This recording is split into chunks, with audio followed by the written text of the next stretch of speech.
Morning. Morning. Morning. Happy Lord's Day to everyone. We have Brother Carlton. Morning. Good morning also those who are online. We have, of course, Sister Claire from Louisiana, Sister Clarita from Danville. We got Kimani from Baltimore. Destiny also. I don't know where's Destiny. Destiny's Reno. I don't know. Yes. Reno, right? Okay, so we got what? Four states? Four states in online. So that's how we do it. So, John chapter 4. Remember John chapter 4? There will be a time that neither in this mountain nor in Jerusalem you will worship God. That you can worship Him everywhere. You can worship Him anywhere. And that's what the beauty of the under the new covenant. That wherever we are, we can worship God.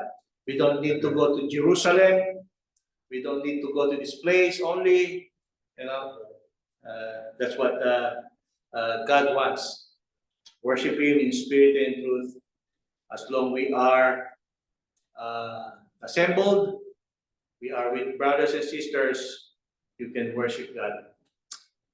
By the way, before I go further, if you have your bulletin, because I just want to advertise this or promote this, starting April 1st, it's April 4th, but this is this is not prank, this is for real. On our Tuesday class, online class, we will start a new team. It's in your bulletin. There's the 13-week lesson series, Shaping Your Mind with God's Truth. So starting next month, we will have this series every Tuesday, 7:30 to 8:30 p.m. It's available on Zoom, or if you don't have Zoom, we will be available on Facebook Live. So anywhere in the state, any part of the world, you can join. I don't know if there's somebody on Facebook Live. We are also live on Facebook also right now. So there's no way you can say I cannot worship. No one can say that in today's time. That I cannot worship God. I cannot come. There's always way. Online worship now is available, and that's why we put this available to all who wants to worship God. So thank you, Brother Jack Fong, for reading your scripture this morning, and of Hebrews chapter 12, verse 3. That will be the main passage that we will discuss this morning, based on the still the annual theme, keep on looking unto Jesus. So this morning, keeping perspective in trials. If you were listening to what Brother Jack Fong was reading, he says, consider him who endured such hostility from sinners against himself, lest you become weary and discouraged in your souls. So today, give this introduction. So today, this morning, brothers and sisters, we're going to talk about something every Christian faces, and that is trials. We face trials in our life. Life is filled with hardships, challenges, discouragement, struggles, what have you. Yeah. But how we respond, brothers and sisters, to them determines whether we grow stronger in our faith or become weary, discouraged, just based on the passage we read. Lest you become weary and discouraged in your souls. This verse, Hebrews chapter 12, verse 3, give us the key to enduring trials. How can we endure trials? Because if you have your Bibles, it says, consider Him. Because it tells us to consider Christ. That's what it tells us. When we fix our minds on His example, the example of our Lord Jesus, we gain strength. We gain strength to persevere. So today, brothers and sisters, let us look on how to have that right perspective. To have the right perspective in trials can help us withstand, can help us to stand up for Jesus, to help us stand firm in our faith. So that's how we will look at this morning with the first point this morning on consider Christ's sufferings. Consider. That is the first word that we read in that verse in verse 3, chapter Hebrews 12, verse 3. Consider, says, consider Him. You know what it means to consider Him? It means that we need to focus, to look unto Jesus. Focus on Him. Consider Him. That's what the writer of the book of Hebrews said. He urged us. He says, brethren, consider Him. You know, it means take a deep look. Don't just look. Don't take that side look, Brother Benny, right? Don't take that side look, side glance, or look back, right? Take a deep look on the suffering of Christ. That's what the writer of the Hebrew is telling us, is urging us. Because why? Because Jesus faced rejection. He knows how He was rejected. He was betrayed. He was mocked. And ultimately died on the cross. That's why the writer says, consider Him. Look, take a deep look. Don't just look, but take a deep look at Jesus' suffering. Consider Him. That's what the writer says. That's why, remember in Isaiah chapter 53, verse 3, a man of sorrows, who is that? That's Jesus. And acquainted with grief, He suffered in ways we cannot even imagine. You cannot say that, I can do that. No, you can't say that. Because what Jesus went through with that suffering, we cannot even imagine. But the question is, why did He suffer? Right? Why did He suffer? He endured all of this so that we could have salvation. That's the main point. That's why He died. His suffering, remember, His suffering was not without purpose. Right? His suffering was without purpose, and neither our trials, brothers and sisters.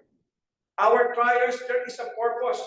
That's why in Romans 8:28, but all things work together for good to those who love God. There is a purpose, according, says, for those who call according to His purpose. His suffering was without purpose.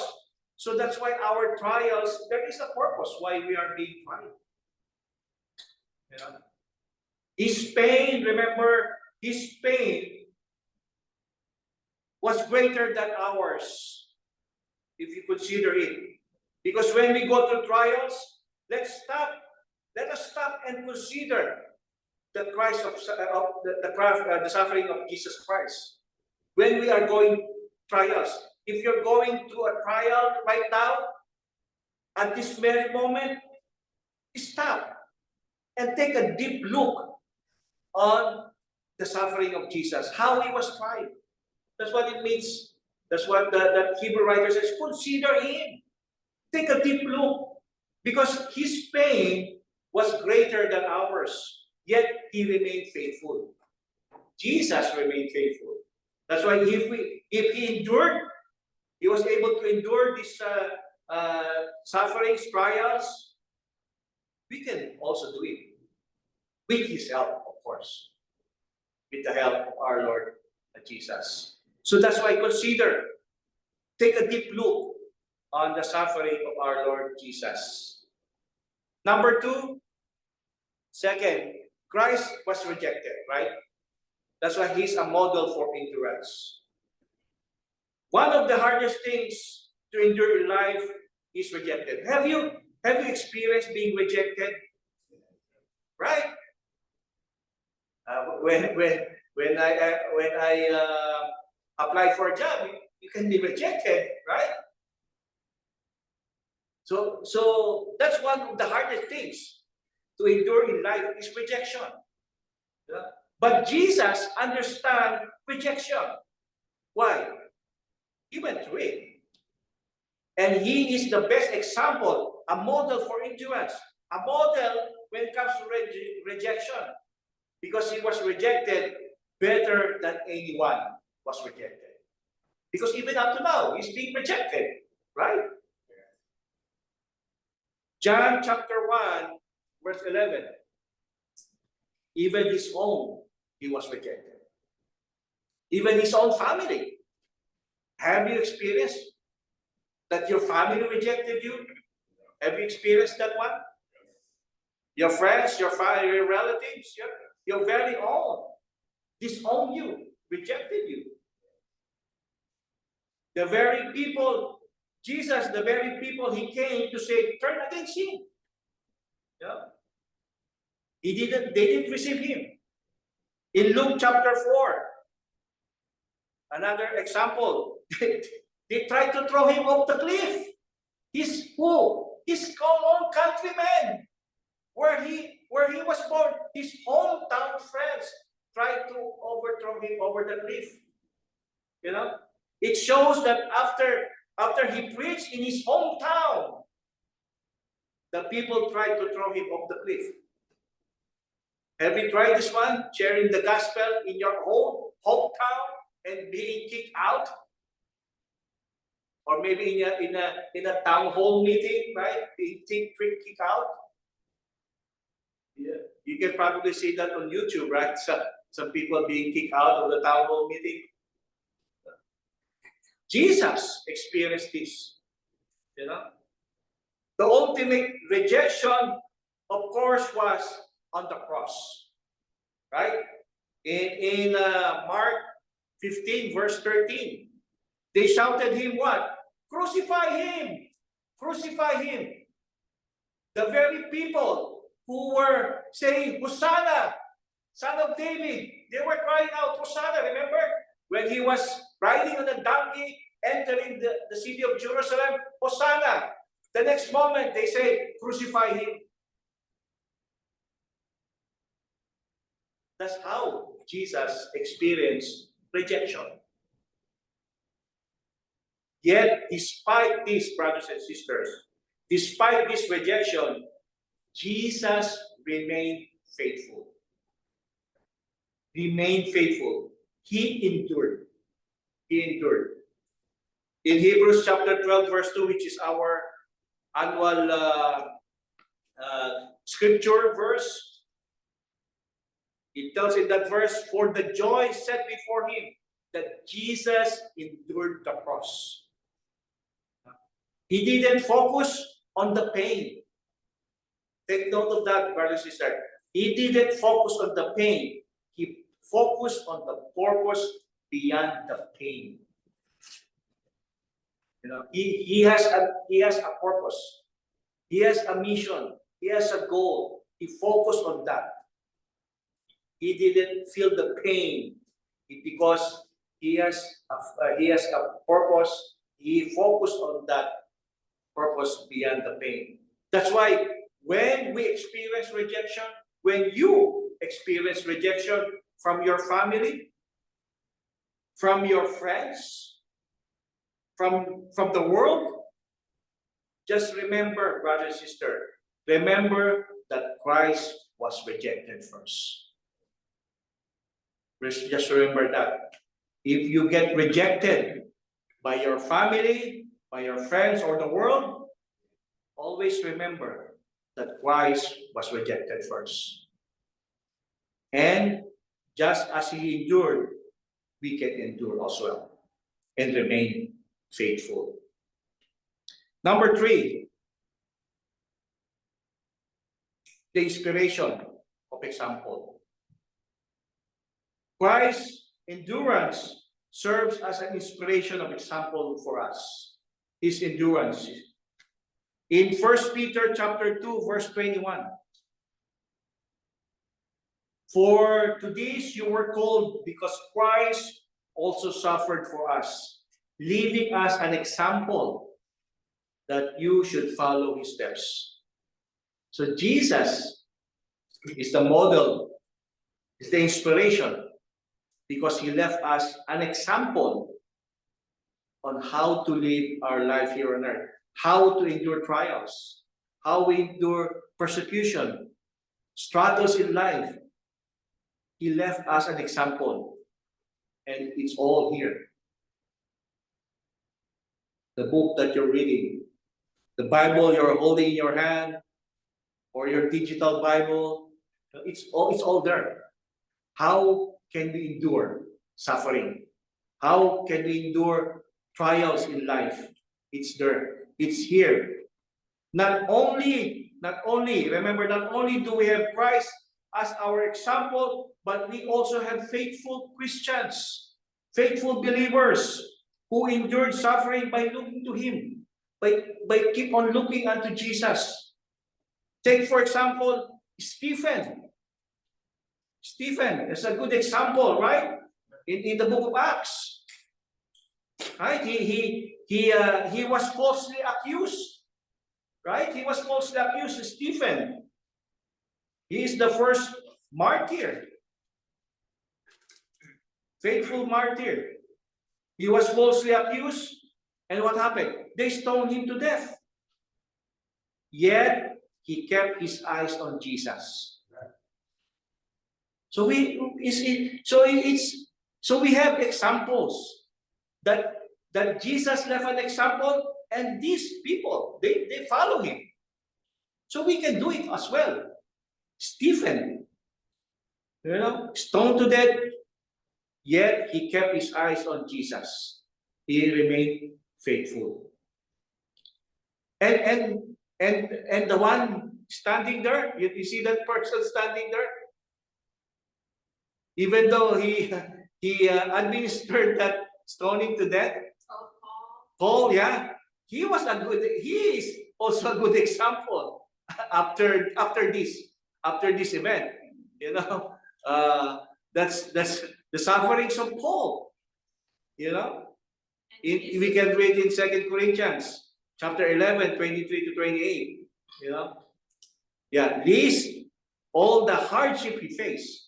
If we read this verse, if you read it in your spare time, it lists all the hardship he faced. He get beatings, right? How many times he was beaten? 39 times. 40 less 1, he said, right? How many times he got beat? 39 times. How many times he was shipwrecked? He was in prison. How many times? Right? Yet, what he did? He kept on preaching, right? He remained faithful. Even though there is a thorn in the flesh. Remember, he got a thorn in the flesh. We don't know what is that, but he prayed for it. We don't know. He prayed for it, right? Several times. But God says, my grace is sufficient unto thee. That's what God says, right? But he endured. He is a good example also, following on the footsteps of Jesus.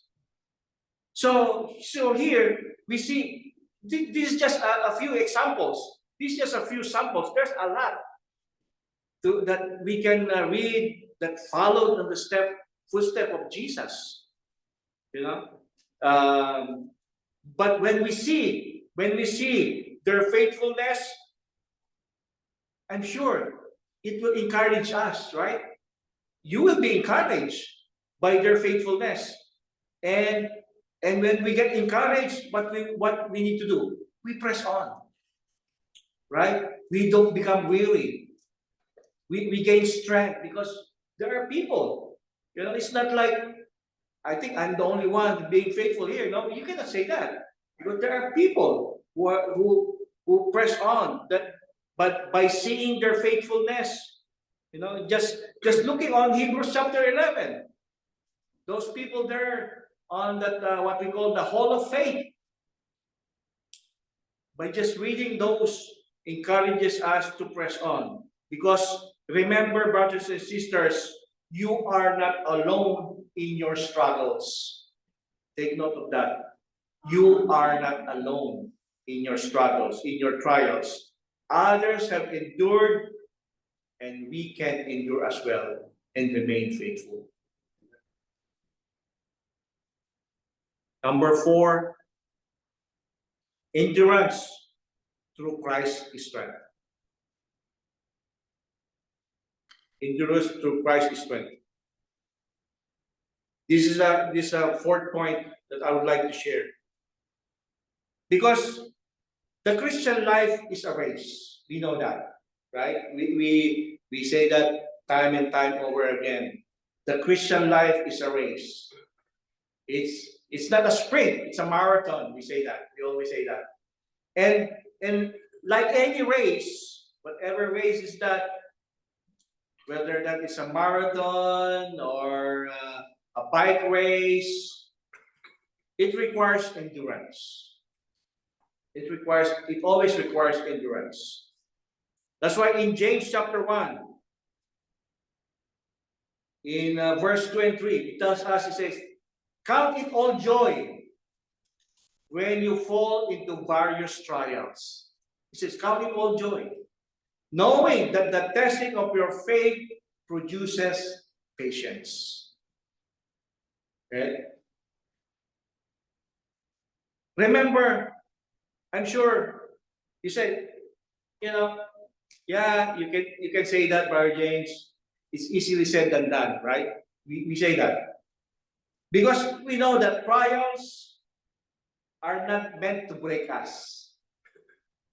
We have to remember that. Trials are not meant to break us. They are meant to build endurance. Sometimes we don't look it that way, right? They are meant to build endurance.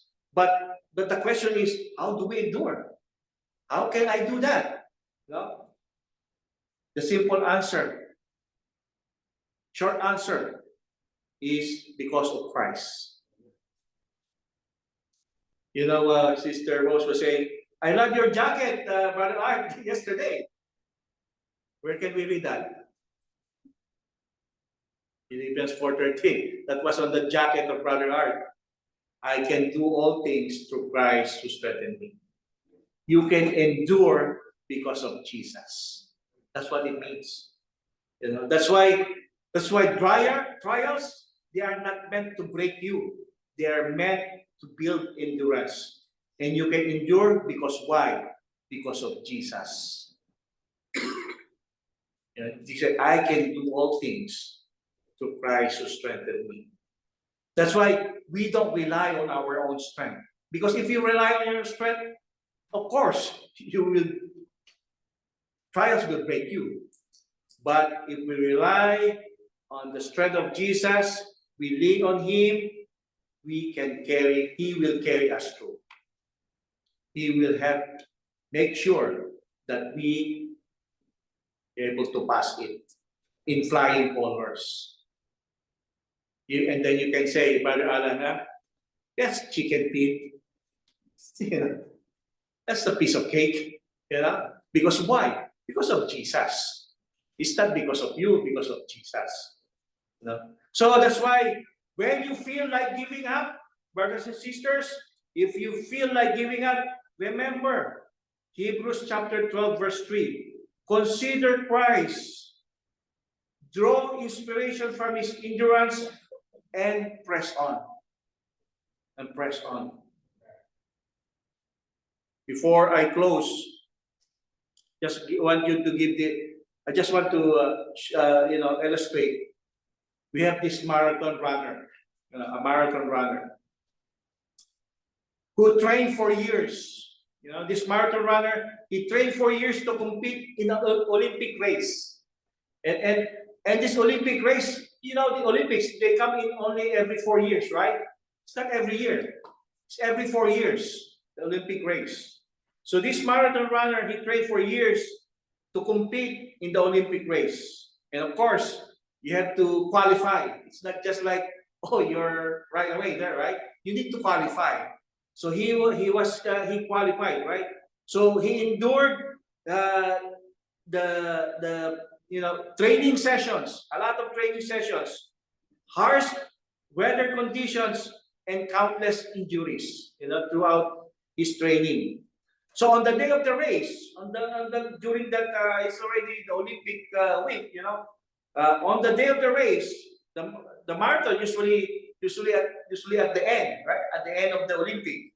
On the day of the race, he started strong, the runner, right?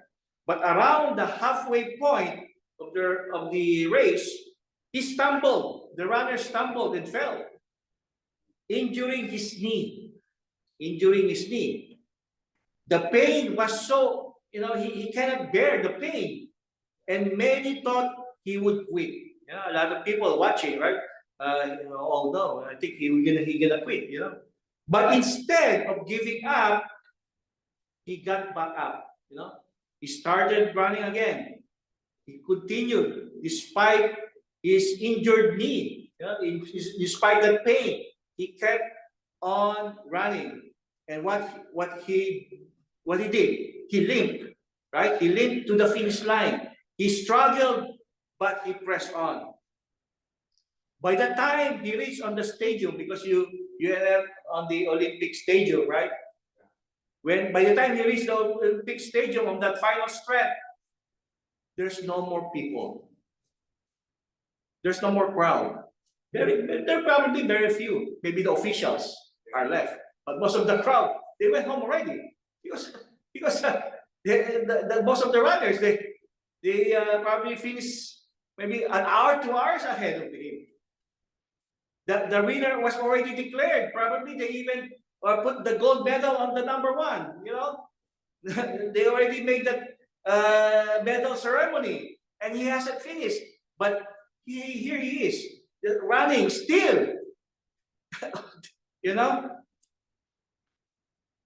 When he entered the stadium, the remaining people, the spectators, rose to their feet.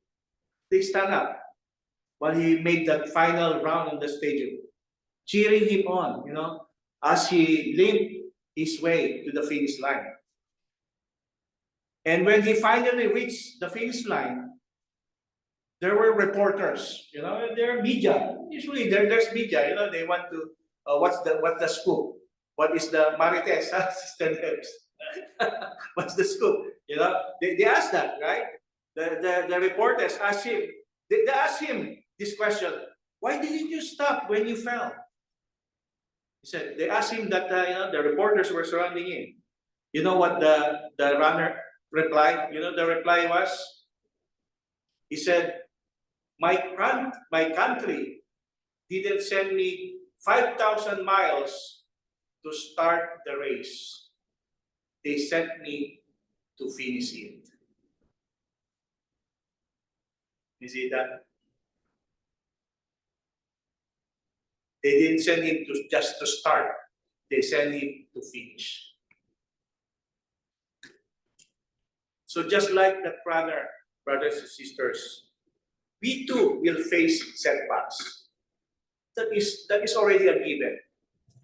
We will reach setbacks. There will be pain. There will be discouragement in our Christian race. That is already given. We have to accept that. But what the Bible is saying, especially in our verse, key verse, it tells us to consider Jesus. That's what it's saying there. Consider Jesus, who endured hostility, who endured rejection, who endured suffering, yet he never gave up. Just like that runner. He didn't give up. So when trials come, brothers and sisters, we must always keep our eyes on Jesus and press on. The goal, remember, the goal is not just to start our Christian life. That is not the goal. The goal is to finish faithfully.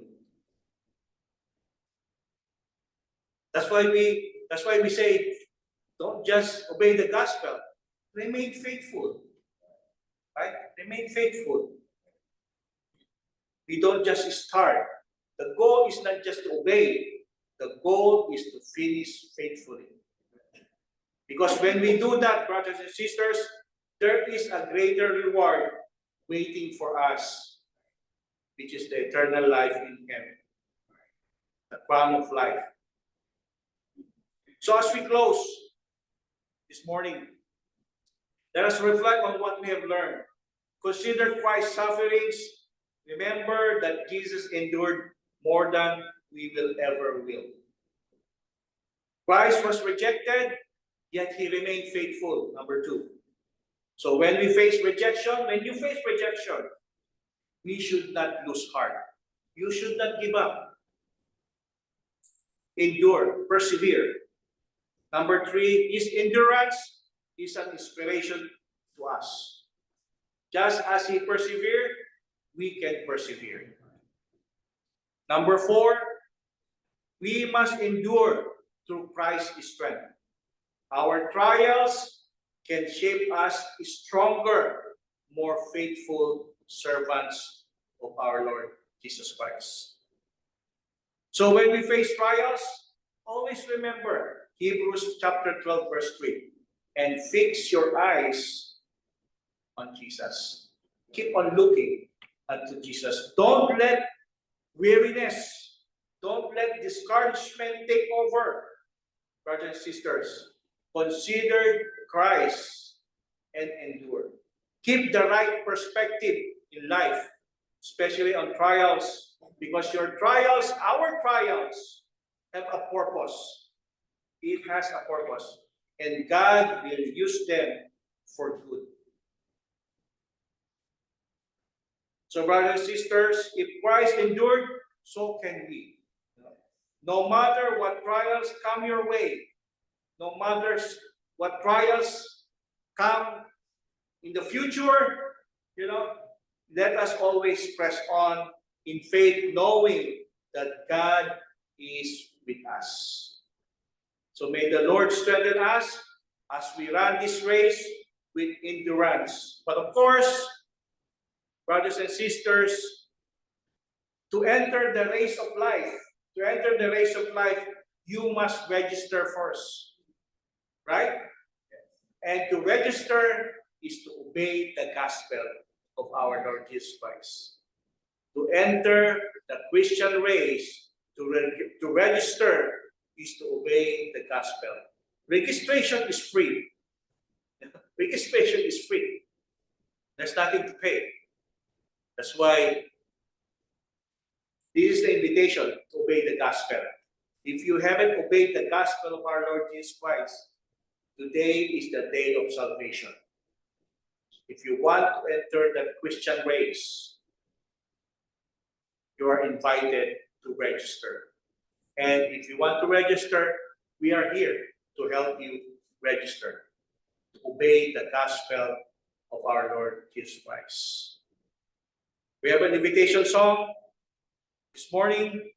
While we're singing the invitation song, if you want to register, just come forward and we will help you obey the gospel of our Lord Jesus Christ. And if you're already registered and haven't, if you're not remaining faithful, we are here also to help you remain faithful. Just whatever your need is, whatever your needs are, we are here to help you. So whatever your needs, just come forward as we all stand and sing our invitation song.